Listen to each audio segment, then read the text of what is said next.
let me just say that I'm equally as confused and surprised as you probably are.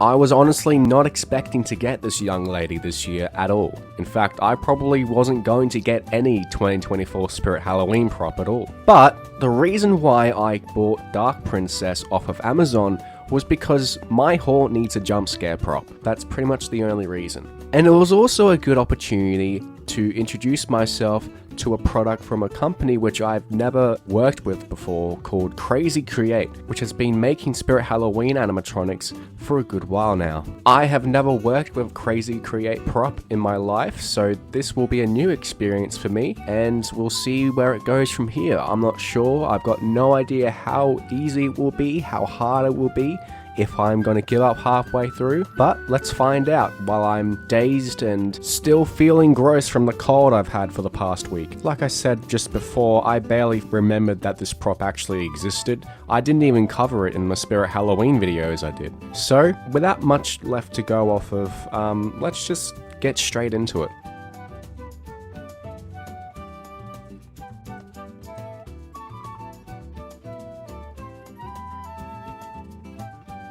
To get everything out, I'm going to use my big strong boy muscles to pull the stuff out of the box. I can actually bench press 220, by the way. Yeah, that's not cap. So once you remove everything from the main box, all the parts and everything else comes in a secondary box seen here. Okay, so I've just removed all the zip ties and pretty much everything from the box. So this is everything that comes with the Dark Princess. We have a mechanism, another mechanism, 2 hands, a head, her clothing and like the instructions, that shoulder mold piece thing. I think these are leg poles, a base, and then a hoop for a waist or something.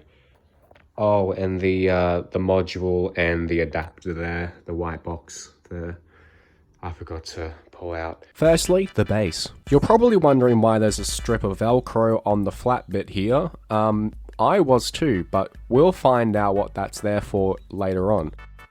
Next, we have the 2 leg pole things. Connect these to the base. Make sure they slide down evenly.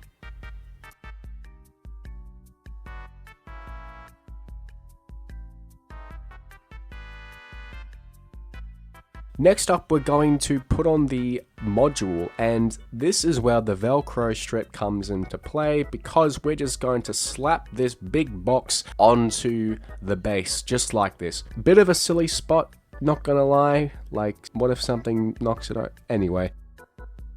Next, we're going to put on the waist hoop.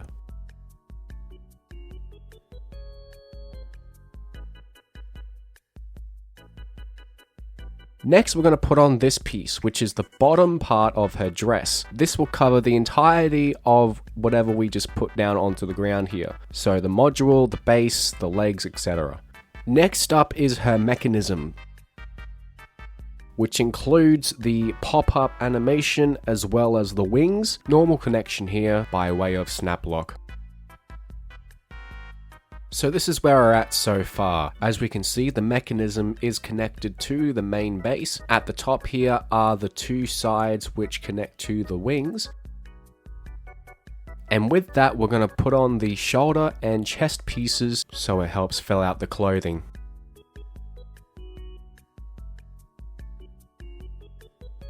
Next is a part which I sort of struggled with a little bit and started questioning the quality of the product I had bought. As you can see, I'm putting on this white shirt as part of her clothing.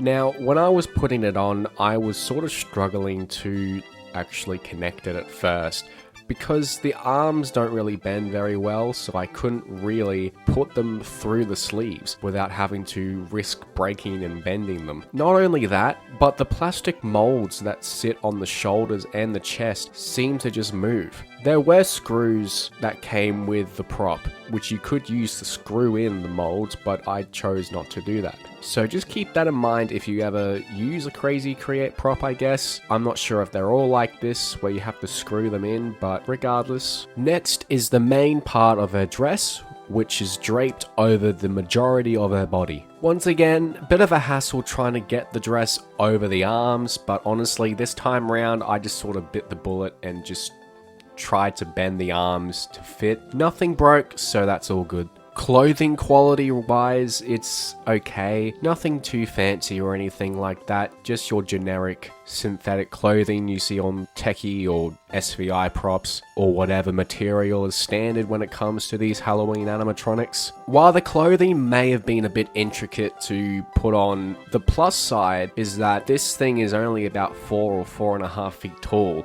I'm very lucky that it wasn't, 7 or 8 feet tall instead, because that would have been a whole lot worse. Since I've got you here, did you know I have an Instagram account now? It would be amazing if you could go follow it at ScaretasticYT.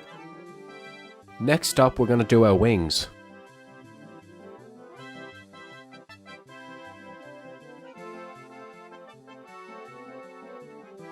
For a start, now attaching the wings was a bit weird.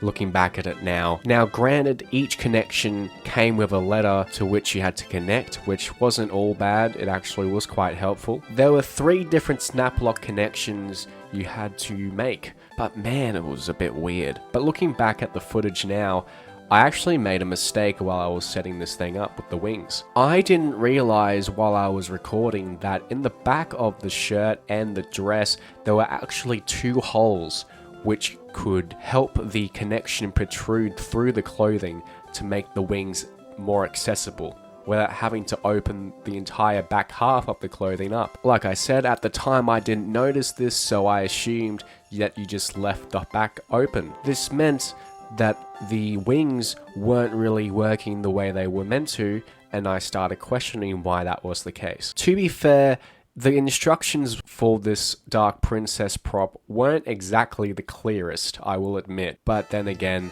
that's sort of user error as well. Here we have a closer look at the wings and how they're connected. As we can see here, the 2 wings are attached to a small string, which is then attached to a spring, which is then attached to the pop-up mechanism. Now, when the pop-up mechanism activates, these wings then extend, allowing it to scare people. Next is the head, which was probably one of the more irritating parts of the setup, because for a start, the connecting part of the head where you put it onto the top of the pole, that doesn't really have any snap lock connection or anything to secure it, so you actually have to screw the thing to the connecting part, which was kind of sucky.